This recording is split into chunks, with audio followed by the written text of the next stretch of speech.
All right. Well, the election is over. Thank goodness. I'm sure you're relieved as well. And the question is, will Trump save the housing market? Will he tackle unaffordability? Will he allow people or create policies and allow people to finally be able to afford a home? Well, I don't know. And I'm not sure anybody knows. In fact, I would argue that it's really his nightmare now, right? The housing market, one could say, is his nightmare to deal with now. But really, when it comes down to it, I would say nobody is coming to save the housing market. And that's something that if you're out there looking for real estate, either to invest in or to buy as a forever home or even a first time home buyer, you should probably adopt is a mantra that no one is coming to save you in the housing market. Because at the end of the day, folks, if you want something and you want it bad enough, you have to figure out a way to do it despite what's happening in the market, despite what's happening with the president. No matter who is president, you have to figure out a way to move forward. So that's my mantra. I hope you can adopt some of it. And this is my weekly Redfin housing update. I'm the housing nerd. My name is Jason Ferrier. I'm a realtor. A realtor. I'm an investor just outside of Columbus, Ohio. And I'm excited that you're here to join me. So today we weekly we review, usually on Thursdays, we review all the latest Redfin housing market data. We're going to find out where we are with the housing market right now, what's changing, what's not changing, and hopefully give you some tools and data that you can use to move forward with as you go out there and invest or buy a house to live in or whatever you're going to do with real estate. Even if you're just somebody on the sidelines that's not buying and just kind of wants to see what's happening, I'm here to help you out and guide you through some of the data, and we'll learn together. And this time, this video is definitely interactive. So um, I usually what I'll do is I'll review the national numbers for the housing market, and then I review metro numbers. So we'll review different metros across the country and dive into them. If you have a metro that you want me to analyze, put it in the comments below, and I'm happy to do it on this live. If I don't get to it on this live, I'll do it on the next live. And if you're watching the replay, put it in the comments. I'll get to it on the next Redfin update next Thursday. So this is what's going on. Top line numbers. And this is where, I guess I say I start to nerd out a little bit, but $387,000 is the median sale price according to Redfin. That's up 6% year over year. But inventory, you're going to see this in a minute. Inventory is stalling big time. New listings are barely up year over year. Active inventory is starting to fall. And this is all happening while mortgage rates, this morning, they were at 7.13%. But I just checked, and I had to postpone the live here a few minutes because I just checked Mortgage News Daily. They dropped 15 basis points to 6.98%. I know the Fed just cut their rate. I saw that they cut it by the quarter point they expected, but I'm curious as to why the mortgage rates dropped like that. But they dropped right underneath 7%. We got pending home sales. Those are up only 4% year over year, and they are struggling mightily compared to last year. So pending home sales are down. I'm sorry, they're trending down, but they are up compared to last year. They are struggling, but I will say there is some signs that there are increases in pending home sales, in some activity. And that probably could be attributed to the interest rates being in the lower 6 range just a few weeks ago. So let's get to the housing market update. All right. So we're going to do the national update. Then we're going to do metros. I've got Columbus, Cincinnati, Cleveland, Pittsburgh, Baltimore. So I guess we're going to do the AFC North. Dallas, Tampa, Nashville, Portland, Oregon, and San Jose, California. If you have a metro, drop it in the comments below, and I'm happy to analyze it. All right, let's jump into the article.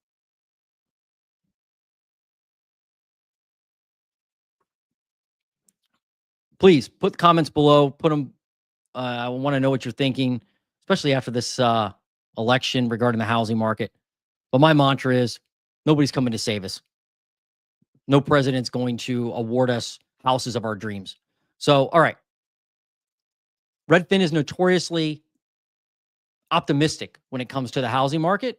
But we'll go ahead and highlight some of these, highlight some of the things they have to say. And what I'll do is I'll go through the article. I'll take a minute, go through some comments, jump into the national data, take a look at some comments, and then do the metros. All right. While sales remained mostly resilient to election jitters and rising rates, Redfin agents report that some house hunters were waiting to hit the pavement until they knew more about the direction of the country and the economy. So please let me know what you think there. I think that is, I mean, I've heard this time and time again that people are waiting for the election, for the dust to settle. That's like the funniest term I've ever heard. I hear that all the time. I think it's funny. The dust to settle. There's always dust, folks. I mean, is there ever a time when there's not dust in the economy? Uncertainty, conflicting data. There's always dust in the air. If you wait for the dust to settle, you'll be dead. Like, there's always dust. So people were waiting for the economy to settle down or whatever they were waiting for. And supposedly, now that the election's over, people are going to start buying houses in droves and start selling homes. Is that true? I don't know. That's what they tell me. That's what buyers are telling me. That's what Redfin's saying. I hear that all the time on social media. I hear from clients too. So we'll find out. I'm doing an open house this weekend. We're going to see if people run back into the open houses and buy a house. Anyway, pending U.S. home sales rose 4.3% year over year during the 4 weeks ending November 3rd, in line with the increases we've seen over the last 6 weeks. Okay, so pending sales up 4.3%. Whoop-de-doo. Then they say, hey, it's really awesome that pending sales are up in the face of the election. Again, and the fact that, interest rates are so high. Mortgage rates already increased from 7.05% to 7.13% on Wednesday. But I just told you, I just checked, they're down 6.98 now as of 30 minutes ago. It's worth noting that one reason pending sales are up is that we're comparing to a period last year when near 8% rates drove down sales. Yeah. So this time last year, 2023, we had 8% rates. So you think about 8% rates and no people weren't buying houses. And now this year, pending sales are up 4.3%, meaning when it was really, really bad, or I guess now we're selling 4.3% more homes than when things were really, really bad. So it's an improvement from horrible to bad. All right. Buyers have been jittery in the last few weeks because of the election. Right. Now that that's over, they'll use some other excuse like Thanksgiving or Christmas or something like that, or whatever. End of year, the Super Bowl, who knows? Some buyers are also bummed out by the high mortgage rates, but they tend to understand that rates will change in the future and they'll probably be able to refinance. Plus, most buyers are used to rates in 6 to 7% range. On the selling side, new listings rose just 0.3% year over year, the smallest increase in a year. New listings stumbled partly because of some sellers are waiting till after Tuesday's presidential election to list their homes. So if that's true, we should see a large uptick in new listings. If that's true, we'll find out in the coming weeks. All right, here are the leading indicators according to Redfin. We already talked about this daily average fixed mortgage rate, but now we know it's 6.98%. Mortgage purchase applications down 5% from a week earlier. So that means people are applying for mortgages less. That's usually a good indicator of early demand in the process. If people aren't applying for mortgages, generally speaking, they're not buying a house unless they're paying cash. But that's 30 is that? I think it's 32% of the market right now is cash. So there are some people buying in cash, not applying for mortgages. Mortgage purchase applications up 2% week over week. I'm sorry, year over year. My bad. 2% up year over year. So not much more demand, as you can see. Redfin Home Buyer Demand Index. This is like the Redfin's proprietary index for home buyer demand that they, put together with the algorithms. Lowest level in 6 weeks, up 7% versus last year. So we're actually declining as far as home buyer demand. Now, remember, it is seasonality somewhat, right? Like we're going into the holidays, end of the year, it's getting colder. So people may not be buying houses as much. Every year, seasonality kicks in. And people just generally speaking don't transact as much real estate when it's in the winter. Touring activity down 4% from the start of the year. So it's just people just aren't touring homes like they were at the beginning of the year. At this time last year, it was down 20%. So I guess if it's down 4% now, last year it was down 20%. That means we're up 16% year over year in touring activity. Google searches for homes up 12% from a month earlier. Huh. That's interesting. So people are starting to look for homes more, I guess, on Google. We'll see. All right. Now, we'll do the highlighted top line indicators that they come out with here. So I talked about this already. Median sale price, $386,970. That's up nearly 6% year over year. Biggest increase since October 2022. The prices are stubborn. I mean, they're going to be stubborn when there's no transactions. People scratch their head and go, Jason, how in the world can house prices not crash when interest rates have shot up like they have? It's because nobody's buying, nobody's selling, nobody's out there putting their house on the market. And so the ones that are selling, if you look in the middle, it's like people aren't going to put their affordable home on the market if they have to buy a really expensive home with a high interest rate. So they don't. And then those homes don't hit the market for buyers. They don't buy them, and the median price stays sticky. Remember, median's in the middle, not the average. It's the middle house that sells. Median asking price $393. That's up 5% year over year. Median monthly mortgage payment $2,600, down 1.3% year over year. So mortgage payments are pretty much where they were this time last year. Pending sales, we talked about that. New listings, look at this. New listings are dying on the vine, 0.3% more year over year. Now, I know there is seasonality, but we're looking year over year when you talk about 0.3%, meaning basically the same amount of people are listing their homes for sale that they did last year. This is where you'll see distress. If you hear somebody on YouTube say the market is going to crash because there's massive distress in the market, like forced selling. Well, if there's a lot more forced selling than there was last year, you're going to see it in the year over year new listings. You're going to see it. I mean, when there's distress and people are like, fire sale, I got to sell my house now. I'm ruined because of taxes, insurance, interest rate increases, bad luck, loss of job, whatever. They're going to sell their house. When they sell their house, they put it on the market, generally speaking. Not everybody, but most people do. So if they put it on the market, it's a new listing. And if more people do that, new listings rise. But new listings are not rising. So that would tell me there's not a lot of pain in the market yet. Overall, this is all, 50,000 foot view. You have to go locally to find, the detailed info on your particular market, which you should do, by the way. And we'll talk about that at the very end of the live. I should have said that. I'm going to show you, I'm going to talk about some tips on how to find a house under market value.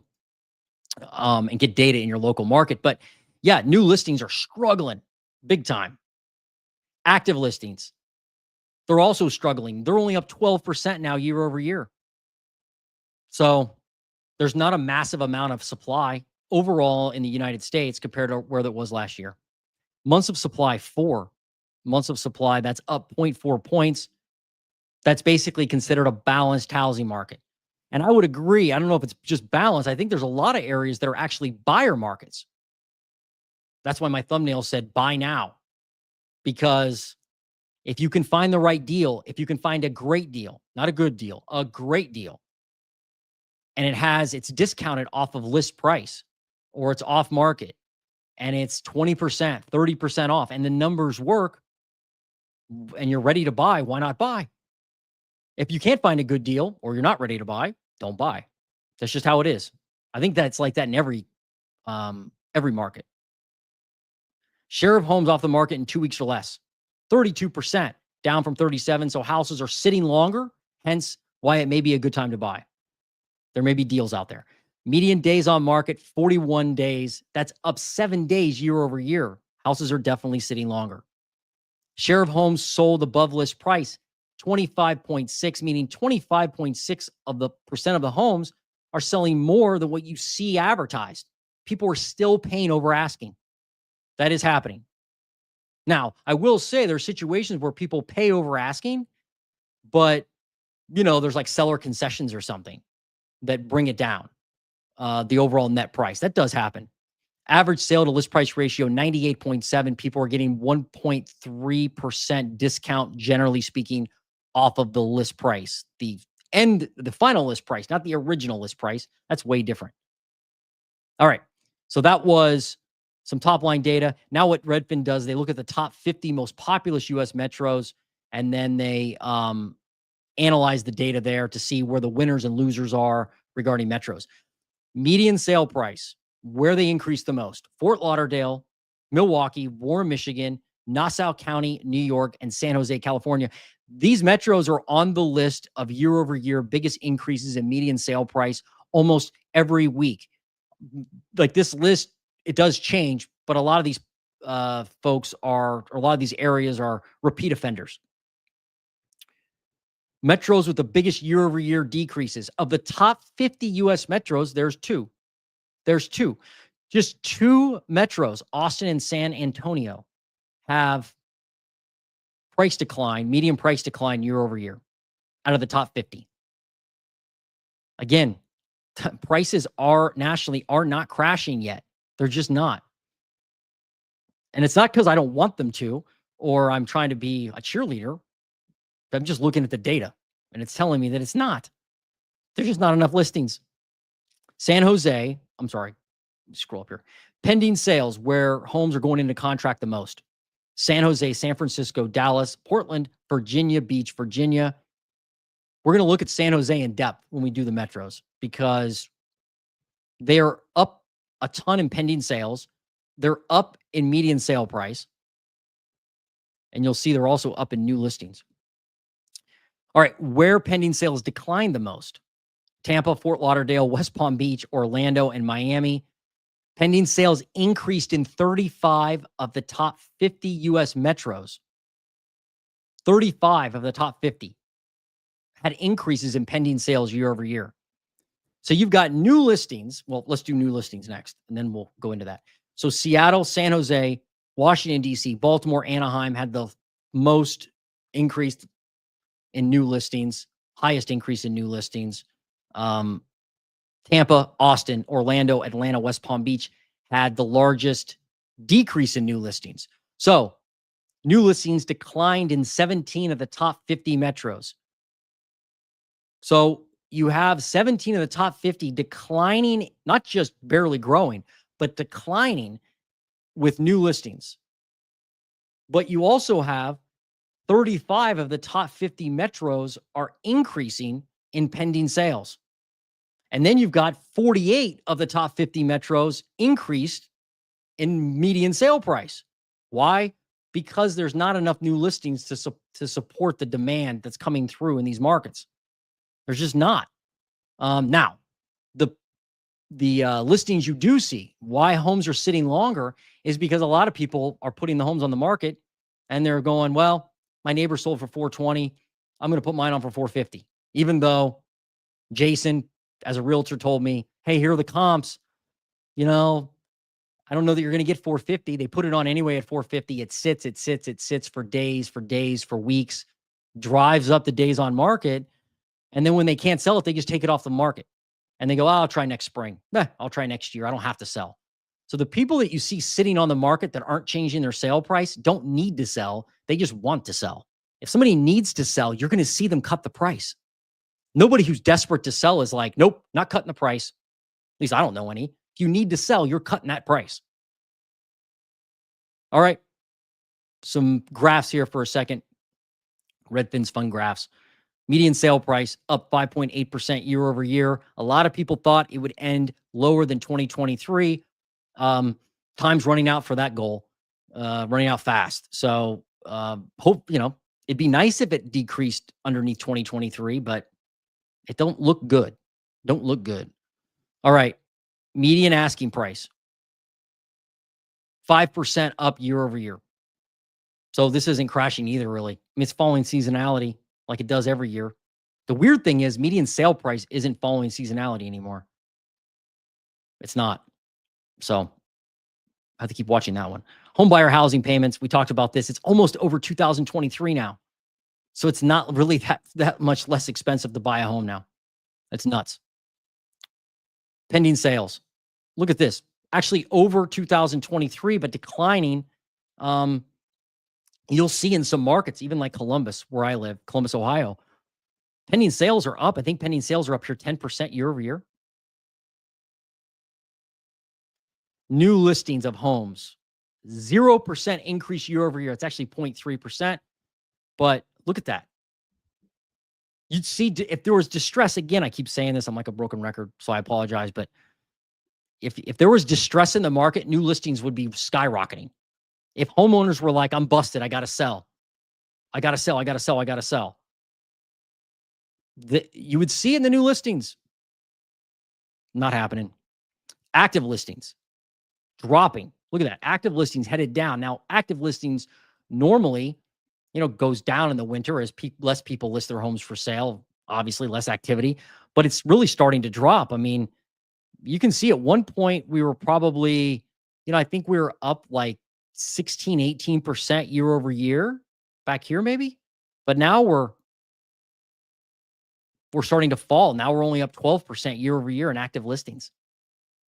And remember, we're coming from a time when our active listing count was horrible. There was just nothing to choose from. Nothing.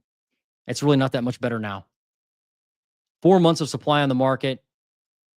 That's the months of supply. But again, this is staying kind of even at around 4 months because there's a lot of homes that are just sitting. By the way, there's a lot of people delisting their homes, taking their homes off the market because they're like, I don't need to sell. That didn't work. I'll just put it on next year. As a realtor, I can tell you that definitely happens. It happens. 32% of pending sales under contract within 2 weeks.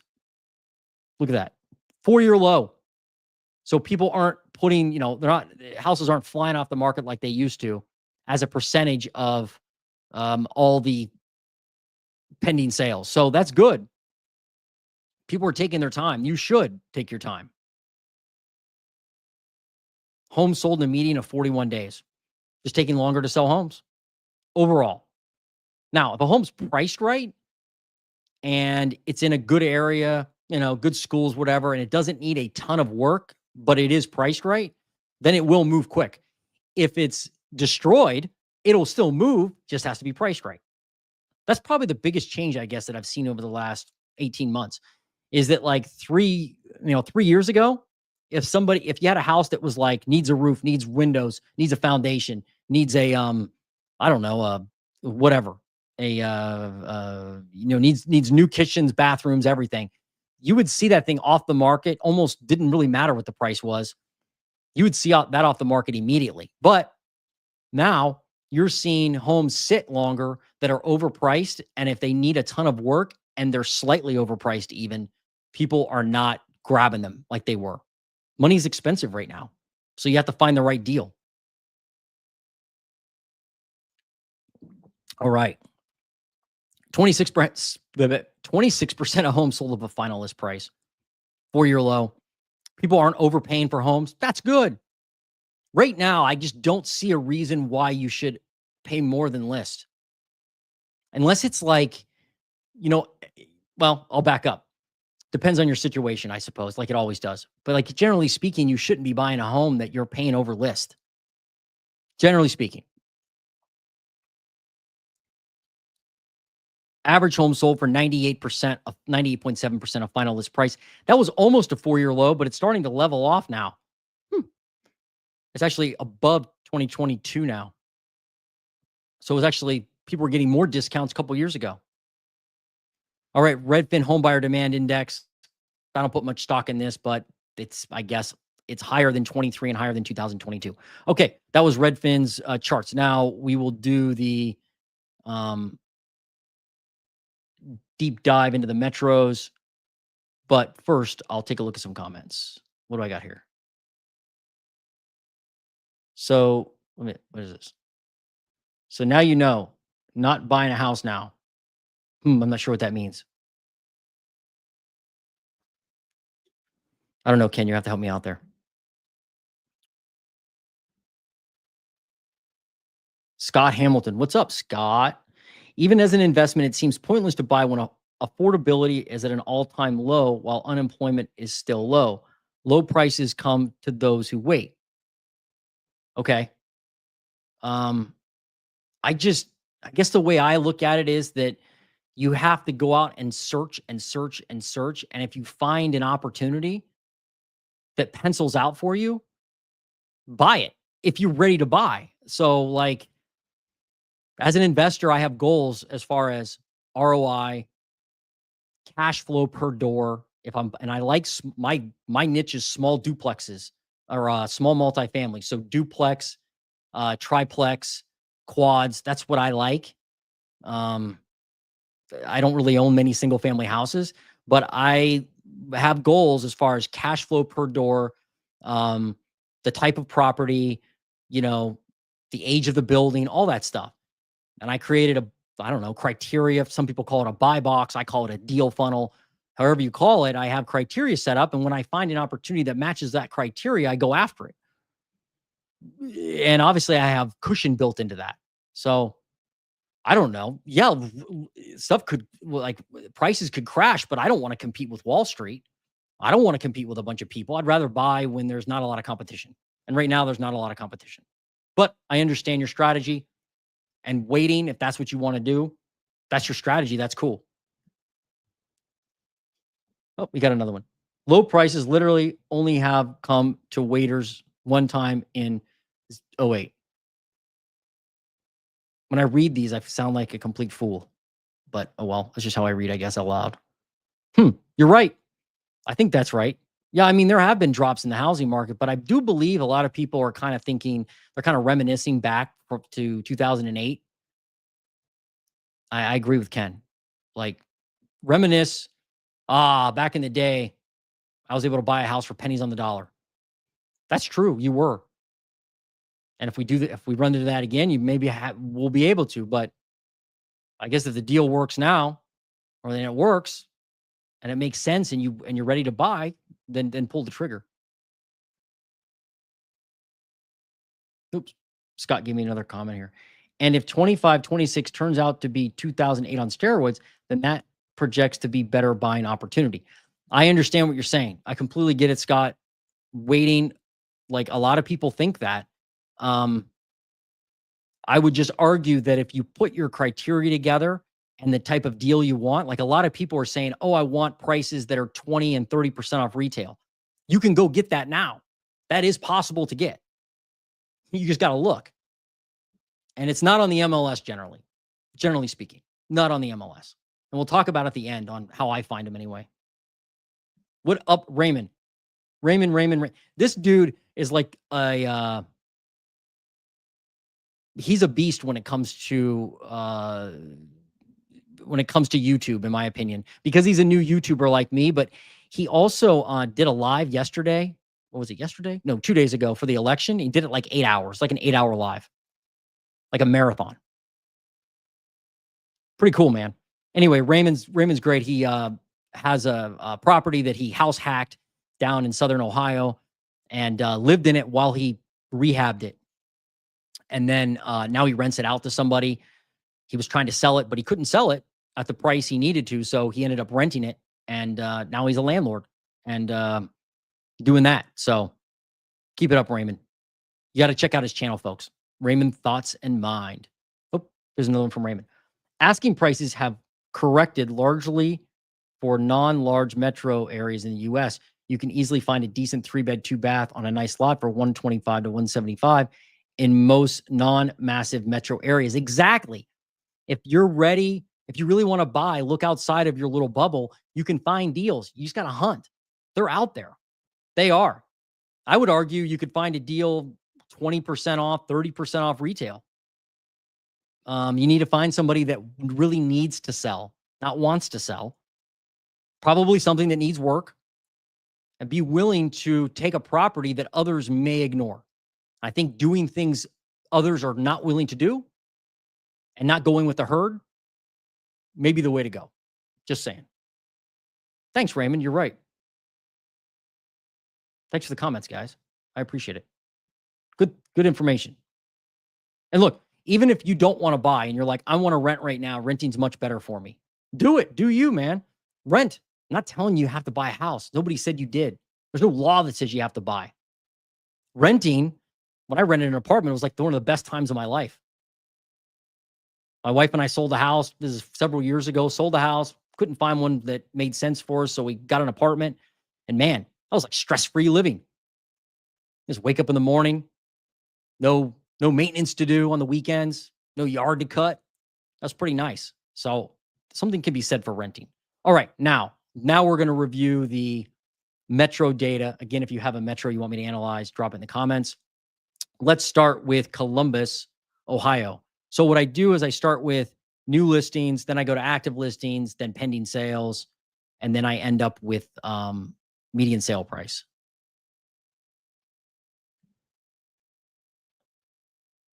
It's going to make me do this again, aren't you? Columbus, Ohio. All right, Columbus, Ohio. So we'll do, oh, come on now. New listings in Columbus, Ohio. Look at this. We're down 3.2% in new listings. People just aren't putting their homes on the market as much. They're just not. It's right here in the data. You can see it. So I wouldn't look for active listings in Columbus to improve anytime soon.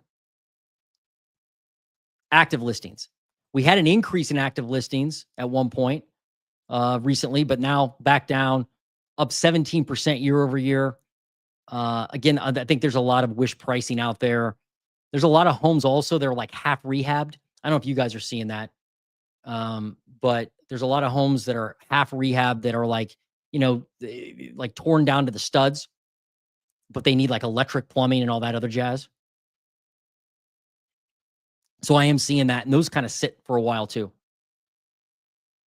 A lot of investors will buy a house not really understanding the market or the numbers, and then they get halfway through the rehab and go, uh-oh, I don't have any cash left. Rehab's expensive. I mean, you fully rehab a house, it's almost like you can't escape. I don't care what size the house is. If you get to fully rehab it, you're into it for 6 figures usually. So you got to balance. I mean, the capital requirements on flipping is not easy. Even on fixing rentals, it's not easy. So I think there's a lot of investors that get in trouble when rates spike, and then they need to sell. Aha, there's the key. They need to sell. Those are the ones you want to find, folks. The guys that are like, man, I got to sell this, otherwise I'm ruined. All right. Anyway, active listings going down again in Columbus. Whoops, let's do pending sales. Pending home sales.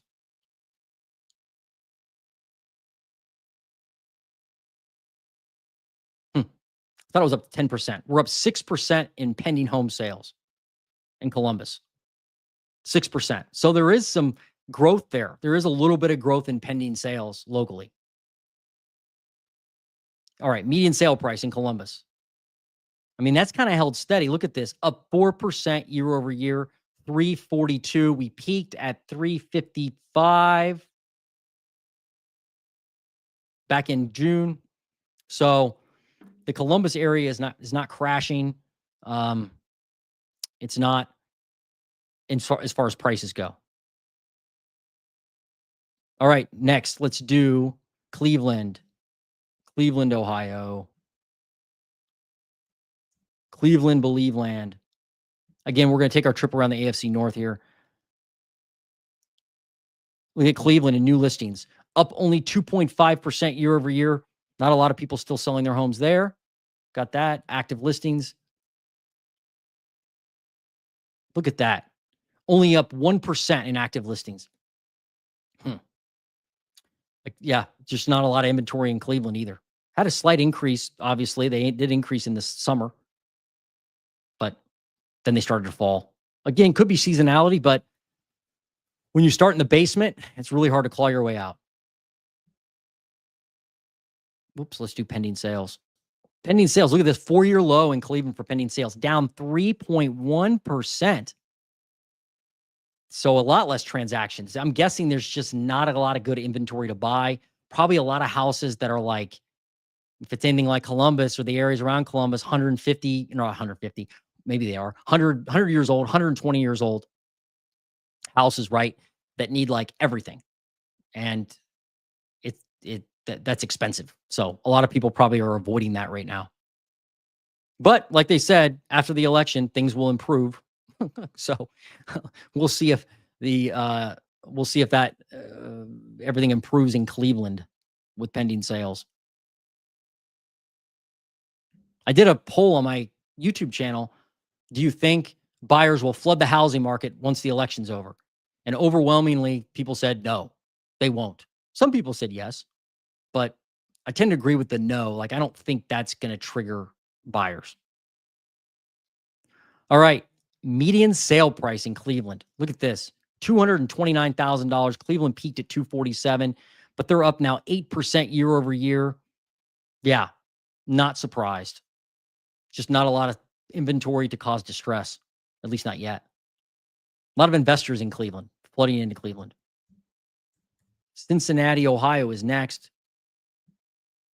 Let's do new listings in Cincinnati. What is that? That's up 2.6% in new listings. So there is some improvement there. Hopefully some little improvement in new listings, maybe some opportunities for people. Active listings starting to head down, but they're still up 49% compared to last year. So there's a lot of homes on the market there compared to last year. Let's look at pending sales. See what's up with that. Pending sales.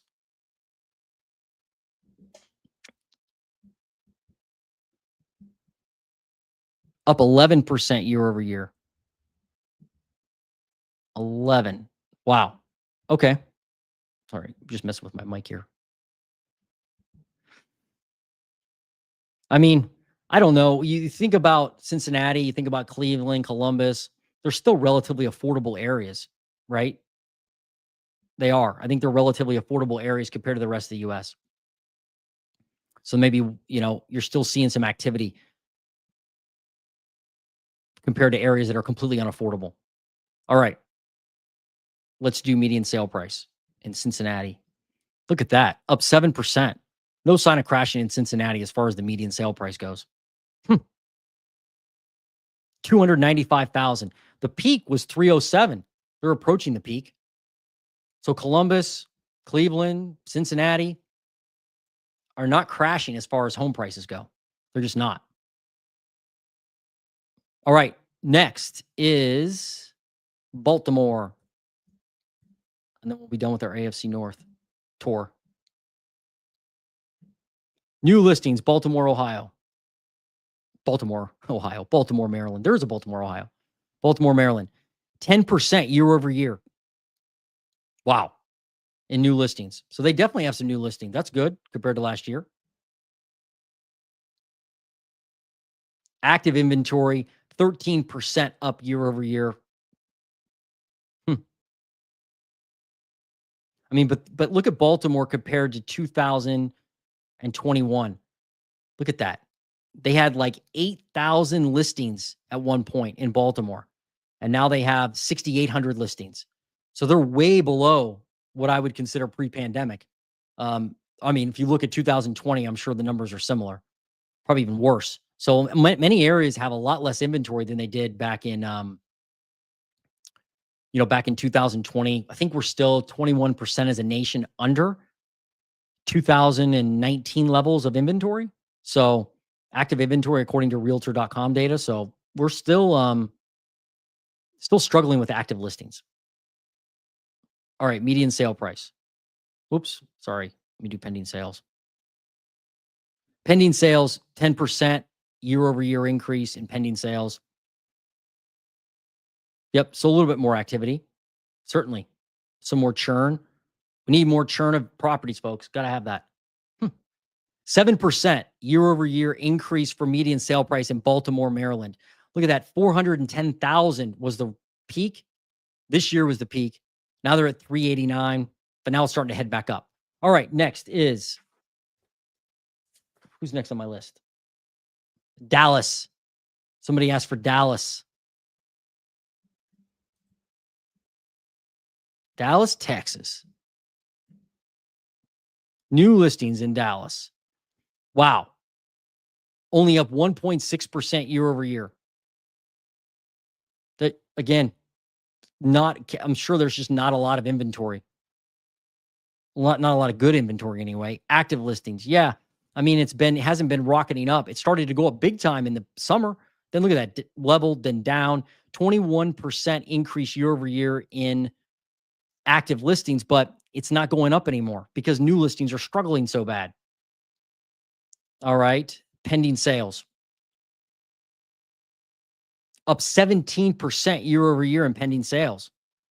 And it's starting to kind of tick up, like it's leveling off in Dallas. So I would imagine, if you're an agent or you're in the business there in real estate, you're probably seeing some more activity compared to last year, 17% more anyway.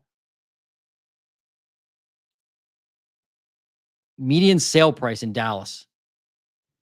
It's up 1% year over year. It actually peaked back in 2022 at 464 in Dallas. Now it's down to 421, but it hasn't crashed compared to last year. It's just not exploding upwards. I mean, it's not up 8% or 6% like it is in Columbus, but it's not crashing. At least according to this data, it's not crashing. All right, that's Dallas. Next. On to the next one. Tampa. Tampa,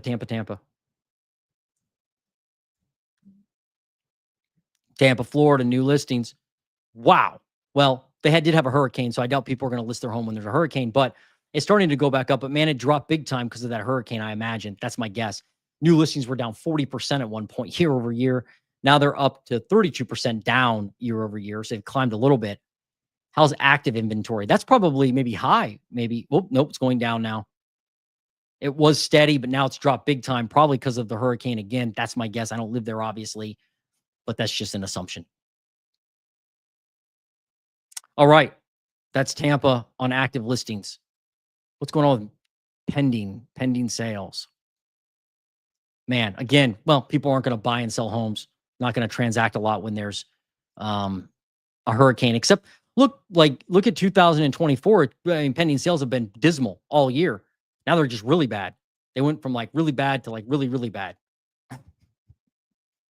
Man. All right. What happened to prices in Tampa? I mean, it's, you peaked. It looks like Tampa peaked at 395 this year, and now they're at 376. So prices in Tampa up 1%. Kind of like Dallas, right? Not crashing, but not skyrocketing compared to last year. I mean, 3 to 5% year over year, that's like normal. I think the average increase, if you look at the last, 20 years or whatever, according to Zillow data I looked at recently, it was like the increase when I calculated it was like an average of 6% a year. And that's even with the massive increases we had in 21 and 22. So like, 1%, it's not 6%, it's not 3%, obviously, but it's not a crash. That may be what we see in the housing market for the next several years. Just like a slow grind, right? Like not drop big time, not skyrocket, but just kind of steadily maybe go up, but steadily maybe even go down slightly, but not like a plunge. By the way, I define a crash as 20%. 20% over a 3-year period. That's what there's no definition, official definition, but that's what I consider a crash. If somebody can have price decline like that over a 3-year period, okay, housing market crash. All right, that was Tampa. Now let's do Nashville, Tennessee. Nashville. A lot of people think Tennessee is going to implode. Is it? We'll find out. New listings. Again, you need to see new listings go like that. Up, up, up, up, up. You can't see my finger. Up. But yeah, you need to see new listings go up in order to see some type of price correction. 709 new listings year over year, up 0.8%. New listings struggling there too. Active listings in Nashville starting to go down now, up 15% or 16% rounding up. Pending sales, let's find out how that is. In Nashville, pending sales up 10% year over year. That's interesting. So definitely more activity, more sales.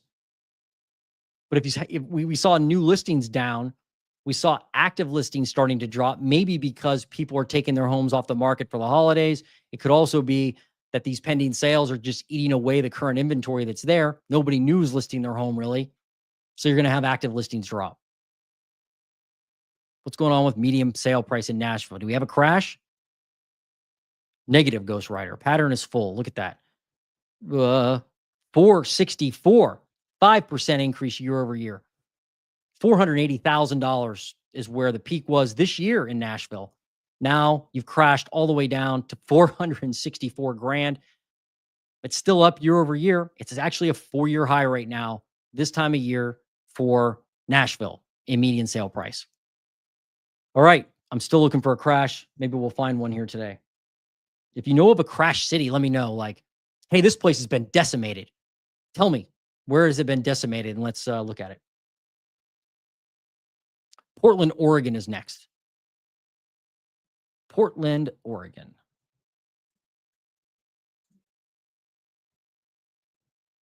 Portland, Oregon. Wow. Look at this with new listings. 4-year low in new listings, down 2.2%. Okay. All right.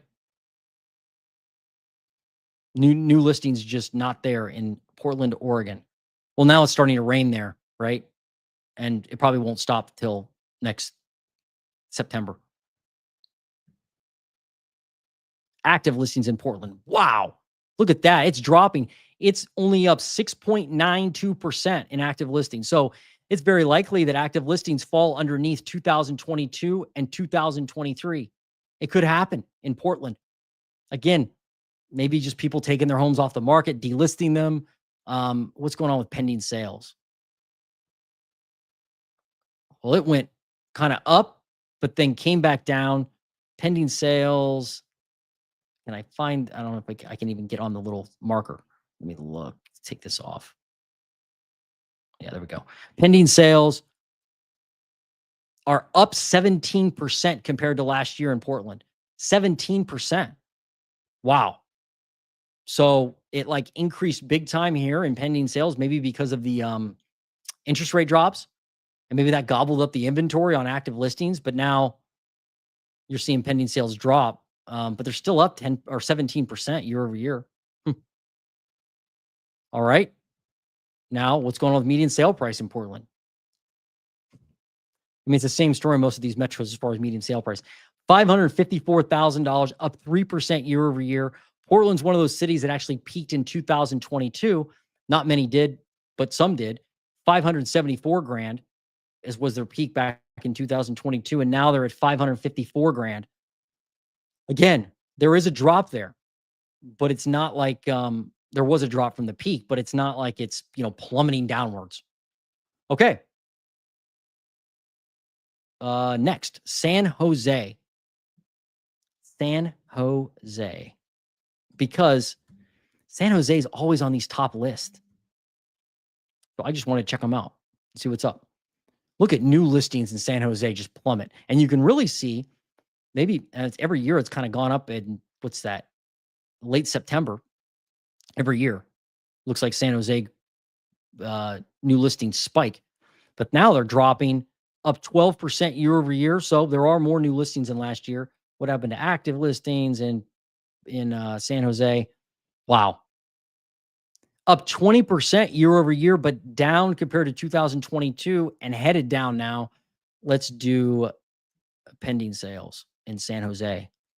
Pending sales up 24% year over year. Holy shnikes, up 24%.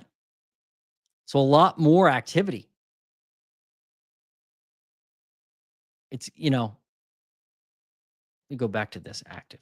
Did I do active? Yeah, let me do active listings. Yeah, you can see active listings dropping because new listings were down. Pending sales are up, eating away the inventory and just not adding enough. Again, if there was distress, a lot of people talk about and I don't live in San Jose, obviously, so I'm playing armchair quarterback, but a lot of people talk about San Jose and the tech bubble or the tech market where all the distress is going to be and the layoffs and all that jazz. It's possible. But San Jose is that's kind of like the center of Silicon Valley, isn't it? If it is, and there's a bunch of distress there, I think you'd see more new listings and you'd see more active listings. You just would. Just logically, right? People in distress have to sell. You put it on the market. Unless this data is manipulated, right? Which I don't think it is, by the way. But there are people that think the entire data set from Redfin is a conspiracy, like evil conspiracy. But that ain't me. I think Redfin has a lot bigger fish to fry than that. All right. Pending sales now. Let's go back to pending sales real quick. Okay, yeah, we know those are up. All right, now let's do median sale price in San Jose.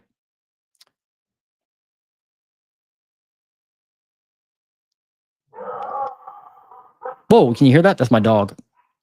She's going nuts. $1,614,000. As a dumb Ohioan, I look at that and go, oh, it's $1,614. No, it's $1,614,000. Up 9% year over year. 9% in San Jose. Well, you look at this and you looked at that data today with me. Tell me if you think San Jose and the Bay Area, I guess we could look at San Francisco if we wanted to, and it could show much different data for all I know. I mean, real estate's hyper local, but I mean, San Jose, it doesn't seem like it's crashing. That's a rhetorical statement. I mean, they were headed back to their peak. They peaked at 1,669,000. Now they're at 1,614,000. Again, not a lot of, it's not a crash there. It's just, I don't know what to tell people. It's not. At least not according to the Redfin data we're reviewing. Again, in certain neighborhoods, in certain areas, you could see a lot of distress, maybe a lot of inventory. But overall, in the San Jose metro area, this data doesn't show a big crash down in prices and a lot of distress. In fact, I haven't seen an area yet today where there's a massive amount of distress. You know what I forgot to do is Pittsburgh. That's the best team in the North Division. Huh. Okay, I'll come back to that. Oh, that was San Jose. So let's do Pittsburgh.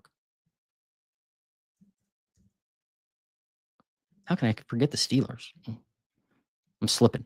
All right. Pittsburgh, PA. 8.5% increase in new listings. So there are some more there, if you think about that, it's actually compared to 2022, 2023, definitely more new listings. That's good. You got to have more new listings for some type of balance in the market. Active listings going up. They're not going down now. They're still under 2022 and 2021, but they're over 2023. So definitely some more active listings in Pittsburgh.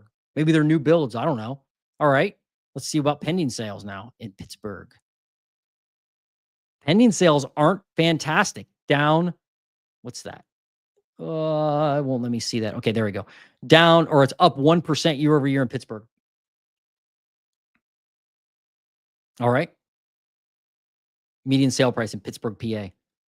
Now look at this. All right. You all want to see where prices maybe have dropped some. They're still not under, they're still a 4-year high, but $234,000 in Pittsburgh.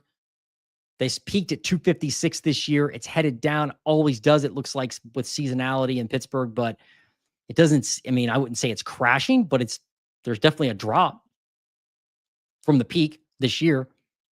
Again, could be seasonality. but you're seeing some inventory build. Let me go back to active listings again in Pittsburgh. Yeah, look at the inventory build there.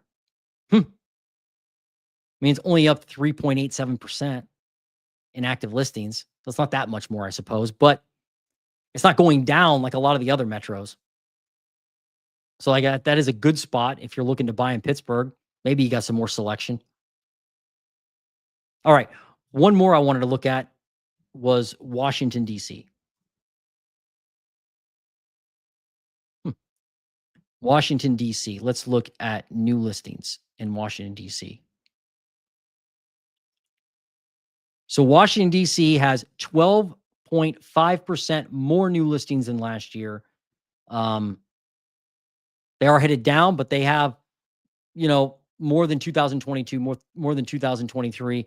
How about active listings in Pittsburgh, PA? Or not Pittsburgh, PA. Washington, D.C. My fault. Washington, D.C., 7.84% more than last year. Not a ton more as far as active inventory at all. I'm surprised. I thought they would have a lot more.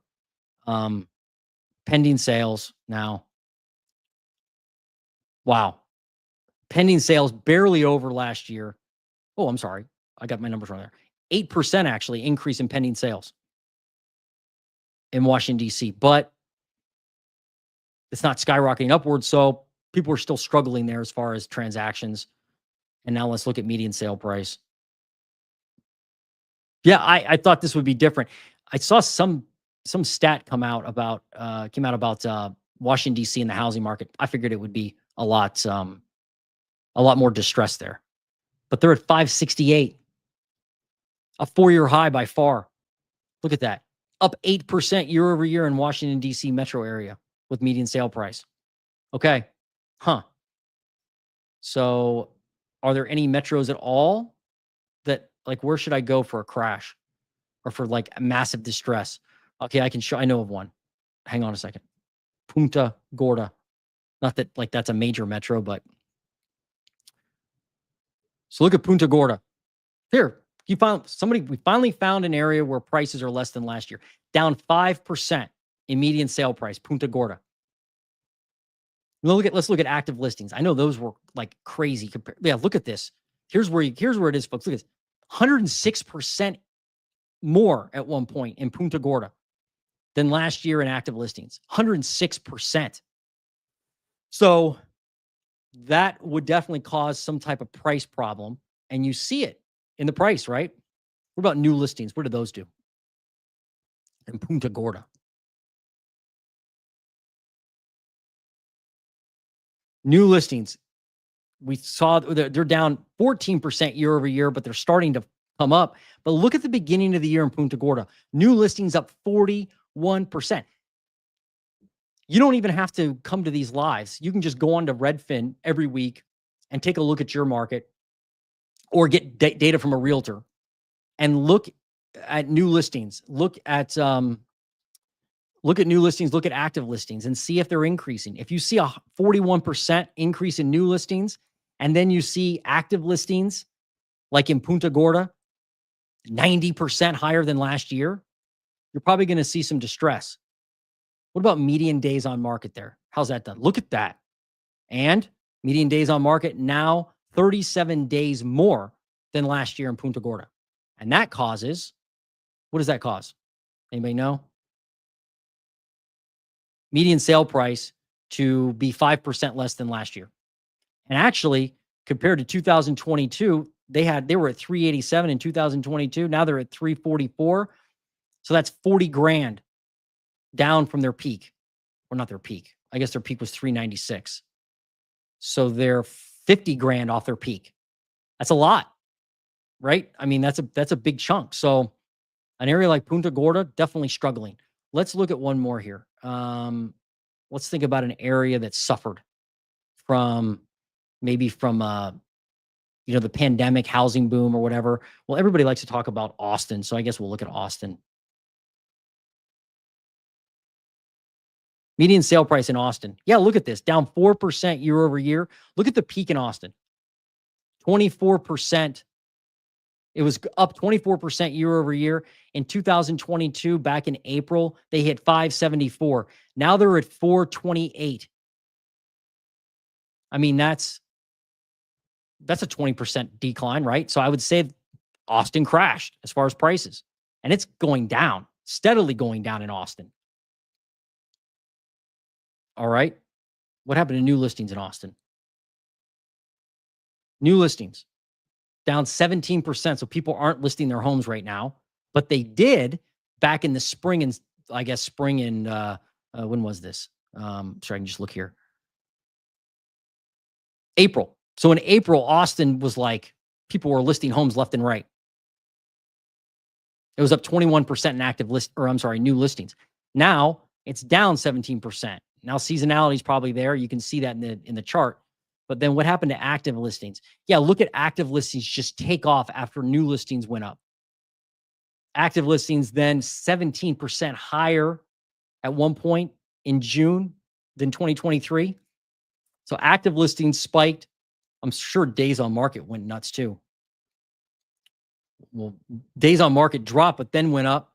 So now days on market right now is 70 days, 8 days longer than last year. And it's a 4-year high in days on market. So yeah, it's easy to find out that, okay, median sale price, we see it down 4% year over year, and 50 grand.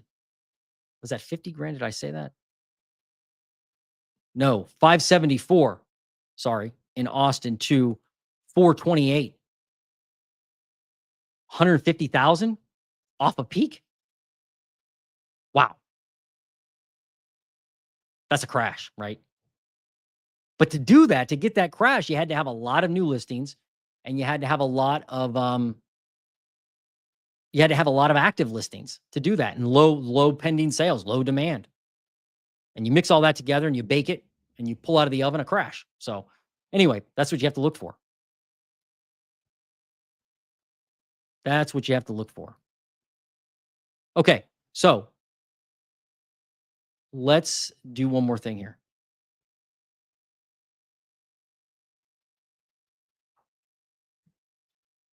For a second, let's talk about how, like, what all this means if you're looking to buy or you're looking to sell or invest or whatever, or how you can find a deal. A lot of people will just, look on Zillow, then they'll go out, maybe call a realtor, maybe they already have a realtor to work with, whatever, and they get listings from the MLS and they look through those every day, or they look on realtor.com, or they look on Zillow on their phone on the couch on the weekends or whatever, and they pick around and look at houses.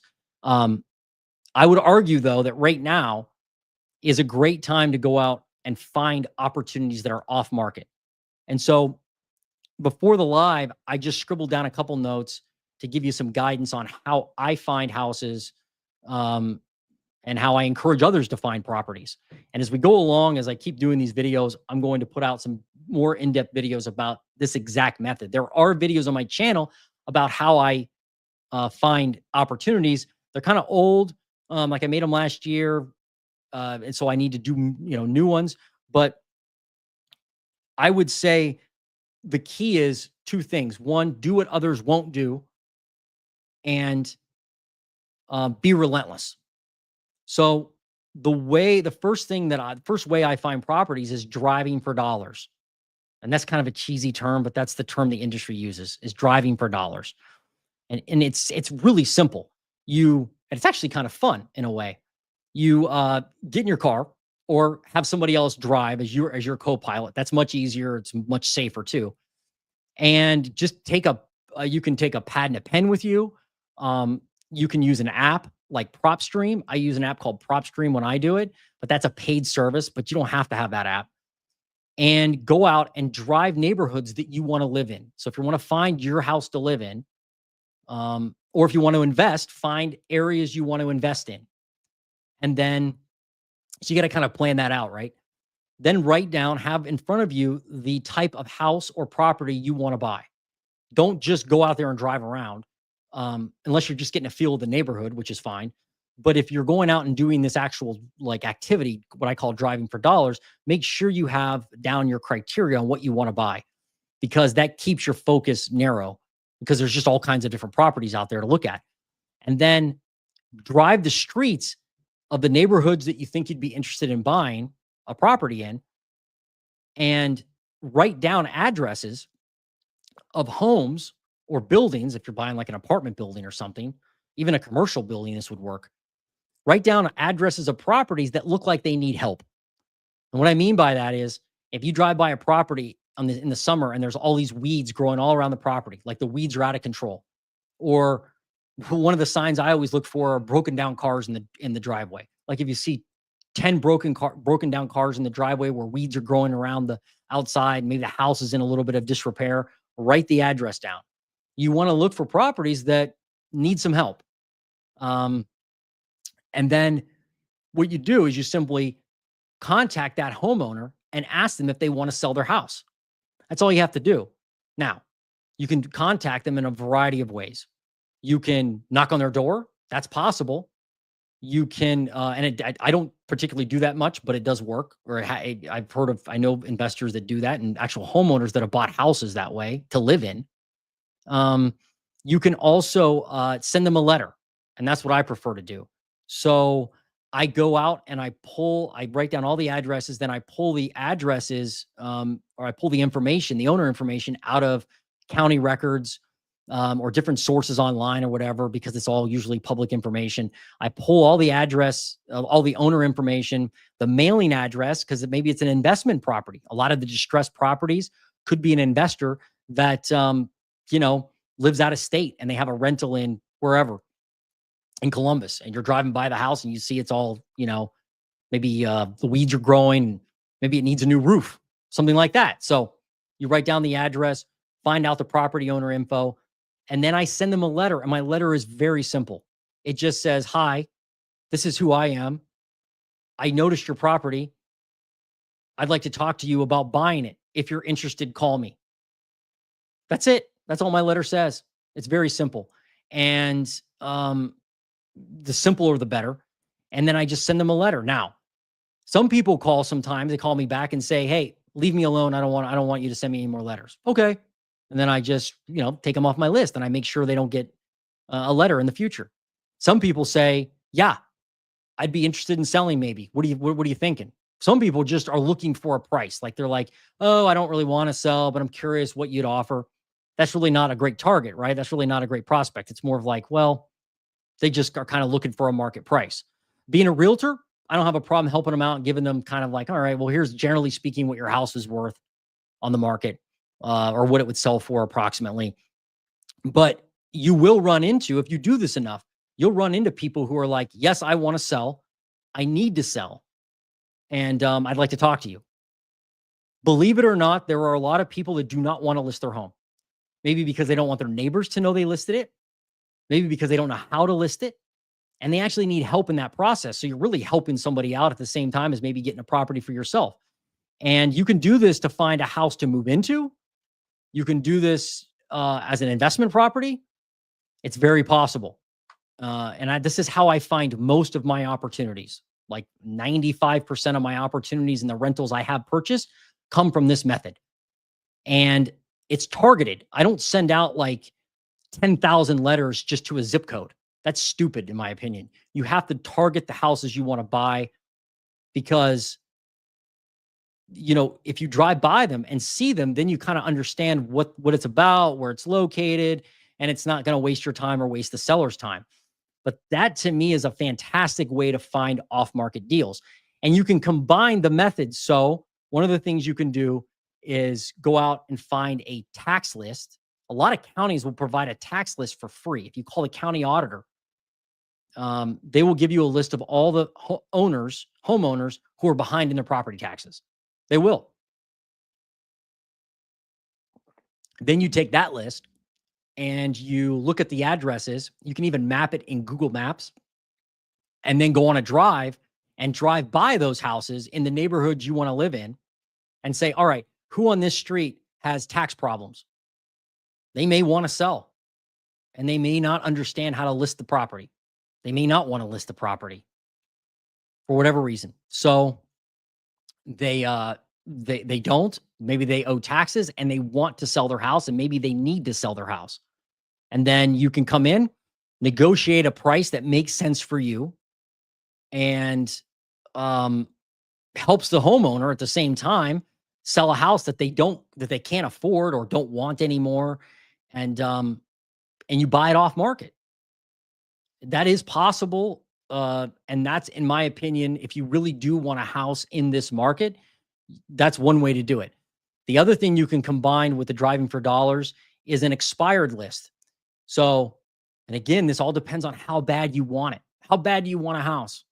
How bad do you want an investment property? If you if you look at Zillow, look in the area you want to buy, start tracking the houses that are listed for sale. Pay attention to the houses that are listed for a really long time, 60 days, 90 days, and you're scratching your head going, man, I can't believe that house hasn't sold yet. And if you track those houses and have them and track them on a piece of paper or a spreadsheet, wherever you want to do, then when that house either sells or it expires, meaning the listing expires, usually Zillow will remove it from the houses that are for sale, and you won't see it anymore. But if you wrote it down, you can then go, wait a minute, I wrote that property down. Now it's not listed for sale anymore on Zillow. What happened? Well, go out, drive by the property. Is it something maybe you want? If it is, contact the homeowner. You'd be shocked. A lot of times the listing expires. The homeowner goes, well, I tried to sell it. I couldn't, oh, well, I wish it would sell. Then you can call them and say, hey, I'm interested in buying your property. And I suppose this is the something that if you're looking for a house to live in, not an investor, this is your advantage right here. As a seller, many sellers would rather sell to somebody who's going to move into the house than somebody like me who's going to buy it as an investment. You have an advantage over investors if you're a homeowner. There was a comment today I responded to on my channel from somebody that said I get 2 or 3 letters a week on my property. I think it was in New Jersey. And I always keep them on the phone, basically, is what they said, to find out what the price they would offer, like an investor calls, or investor sends these letters out. And they're kind of like, yeah, I get all these letters. I'm never interested in it. And my question to them was, well, if it was a homeowner, somebody looking to live in the house, not just invest and put a renter in there, but somebody wanting to move their family in there, somebody from the same city you live in, would you be open to talking to them? And they said, absolutely, yes. That's the advantage.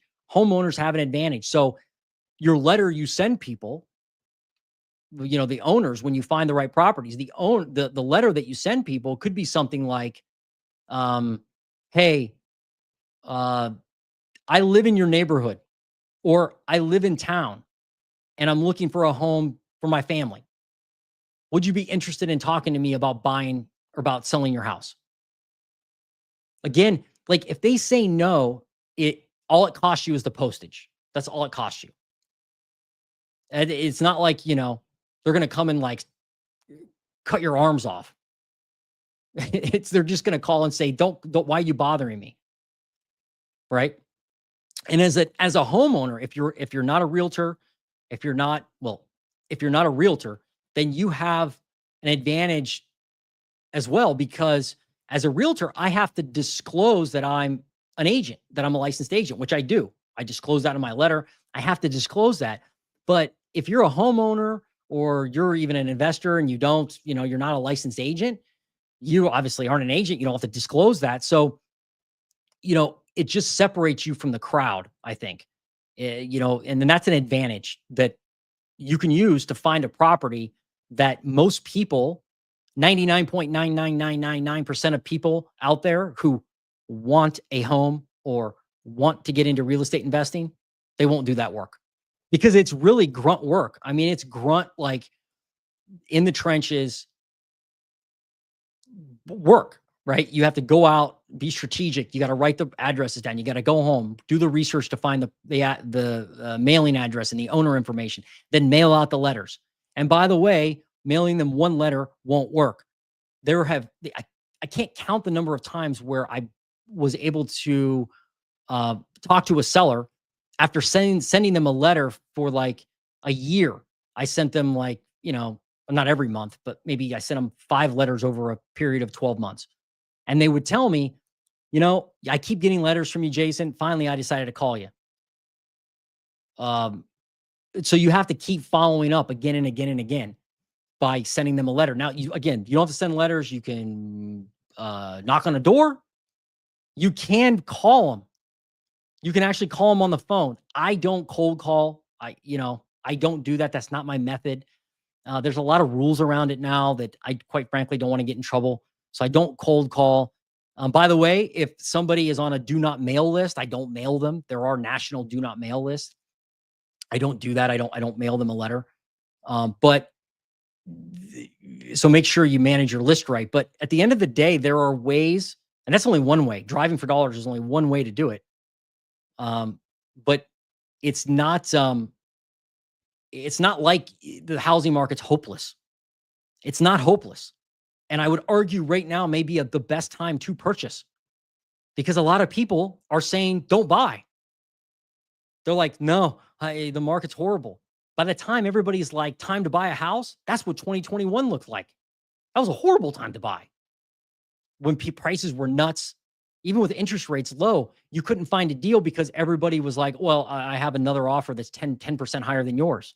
Who wants to do that? So I would argue when everybody else is going this way, you go that way. At least that's what I do. And it's not wrong to use the MLS and work with a realtor. That's not wrong. I have clients now that I'm helping buy properties. It's not the wrong thing to do. I'm just saying that there's other ways to skin the cat versus being, beaten up in the herd with the MLS. So, if you are in an area where you're seeing a lot of empty homes, a lot of houses that are abandoned, maybe people are telling me that that's happening in certain metros. I guess if that's happening, that's where I would hunt.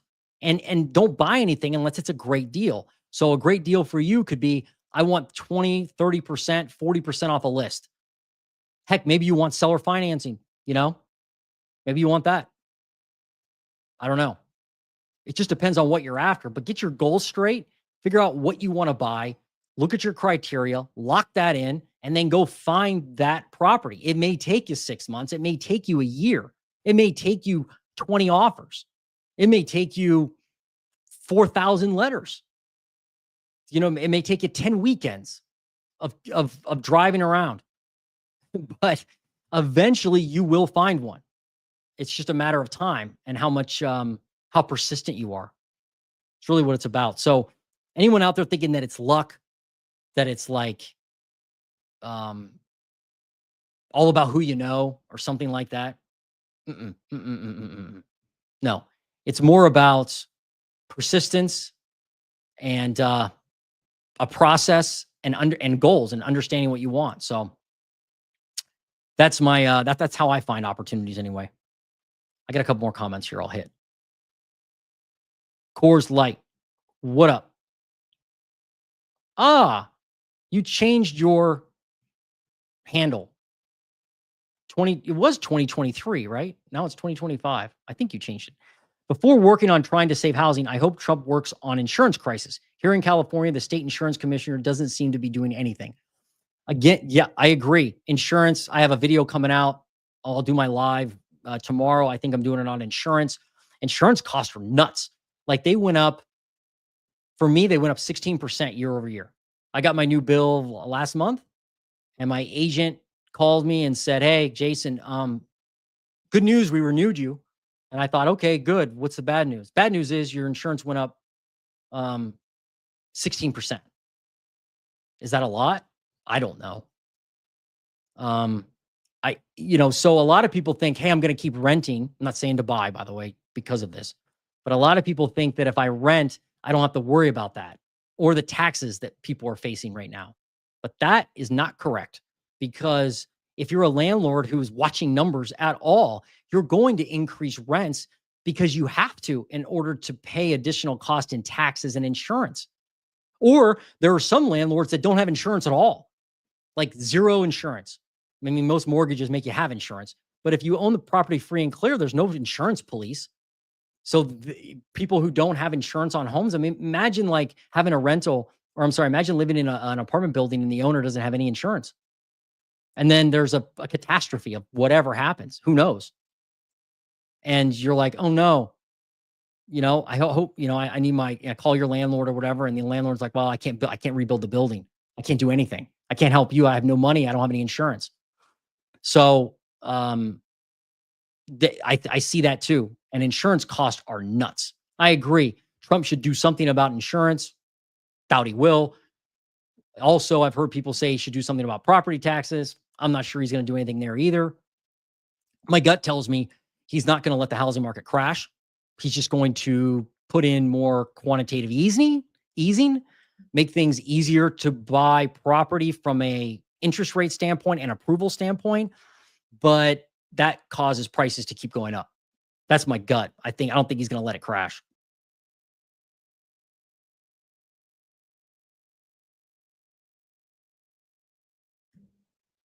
Oh, I had a comment about this. Yeah. Why would Trump interfere with the housing market any more than he would with the price of eggs? The housing market is governed by market forces, which Trump generally promotes. Right. Yeah, I don't think he's going to let it crash. I'd be shocked if he did. But what would probably be ultimately good for everybody is if he just stayed out of it and we let the market do what it's going to do. And if the market's going to crash, let it crash. It'll be painful, but let the pain come so that we kind of normalize some things. Or what we may experience is just that slow grind, parallel or sideways, whatever you want to say it, just sideways, parallel, just not going up, not going down that much, just slow grind for years to come until, the housing market becomes more unstuck, wages go up enough for people to actually afford homes. I don't know. All I know is that no one's coming to save me in the housing market. Probably no one's coming to save you. So you just got to do the work in order to find an opportunity. That's my take. But thanks, Scott. You had some good comments today, man. Thank you for participating. Zane Myers. What up, Zane? Hello, been watching the show for a while. Could you do a dive into the Sandusky, Ohio area? Yeah. Yeah. Let's look at that. If you guys don't know Sandusky, Ohio, I'll leave this up before I do this. If you guys don't know Sandusky, Ohio, you should. I don't know I'm not sure if it's, I'll have to look and see if it's actually, oh, it is. It's a market in Redfin. Oh, good. Probably not a huge market in here. Well, median sale price, Sandusky. Oh, before I say this, tell you about the price.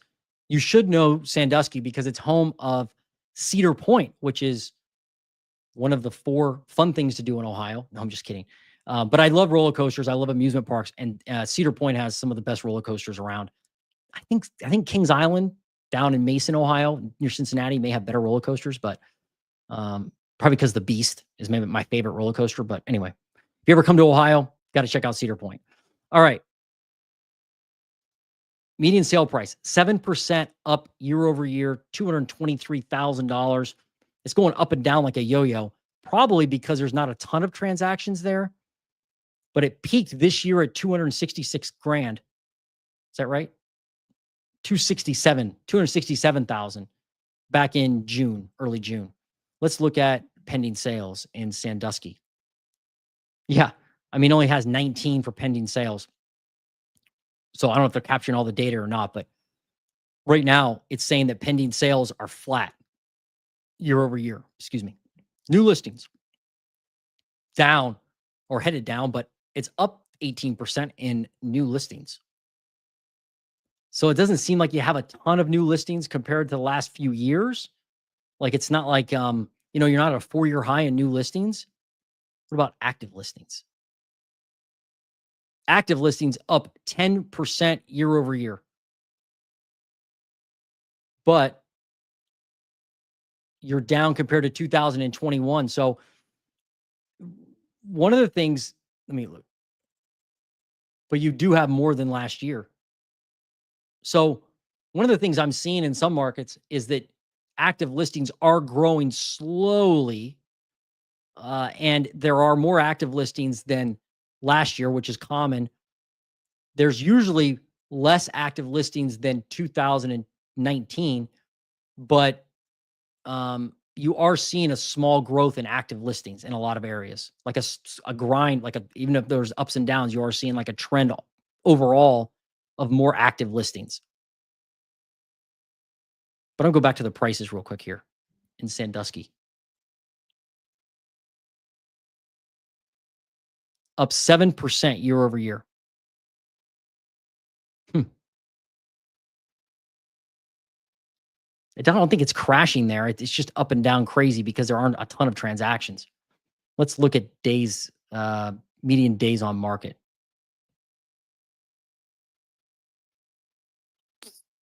Wow, that's pretty close every year. Look, well, days on market is at 36 days on market, which is kind of normal, right? For the median. I guess a normal market, people can kind of take their time and look for a home. Year over year, up 6 days. So it is taking longer to sell a property, Zane, but not. It is headed down now, though. Wow. At one point this summer, you were at 53 days on market, 53 median days on market at one point. Look back in 2021. 76 days on market in 2021. And there's also a lot of seasonality, I'm guessing, Zane, because of, where it is. It's up near the lake. So probably, people maybe not buying in November and December like they are in early spring. There's a lot more to do up there than Cedar Point, but thanks for the suggestion. I have been watching the listings in the surrounding small town areas for about a year. It seems to resonate with what you say in some of your other videos about just not enough inventory. Yeah, that there's not. It's not enough to like cause any type of crash in most areas. I mean, people keep talking about 2008, but you got to go back and look at those numbers of how many houses we had for sale. It was like exponentially higher than it is now. So, just a blip upwards in more inventory right now isn't going to it's not going to amount to a hill of beans, really. Go back and look at Punta Gorda. And you guys can go to Redfin anytime you want into the downloadable data section like I'm doing now and look for Punta Gorda. And when you hear somebody say, hey, that market's crashing, then go to Redfin and look at the market and look at the facts and go, shoot, is it crashing? Why is it crashing? New listings up? Active inventory up? Days on market? I don't know. They're sitting longer, but prices just not coming down enough for us to buy a house that needs 100K in work. Exactly. Yeah, I get it. Well, Zane, I would encourage you to maybe try what I was saying earlier about driving for dollars. Find somebody not on the market. I get the fact that you're looking in small towns, so there's probably not a lot of inventory. But my guess is if things go the way that they have for me, a lot of sellers would rather sell to a person moving in. I assume it's a house that you're buying to live in or an investment. But if it's to live in, a lot of people like those buyers versus an investor. They just want to know that the house is being passed to somebody who's going to live in it. And they view investors as somebody who's going to not take care of it. There could be some truth to that maybe, but in certain situations, but not every landlord's like that. I try to take care of my properties, but it's I think it's a perception thing. So anyway, yeah, take a look at some of that guidance I gave earlier. And again, there is a video on my channel about how to drive for dollars, but it was filmed. I did it like last year. It's not very polished or anything, and I actually take you through on how to write. There's another video on how to write letters, on how I write my letters and my process I go through. So take a look at that if you want to know how I do that. And I'll probably make another video here soon about driving for dollars because I've kind of learned some new techniques.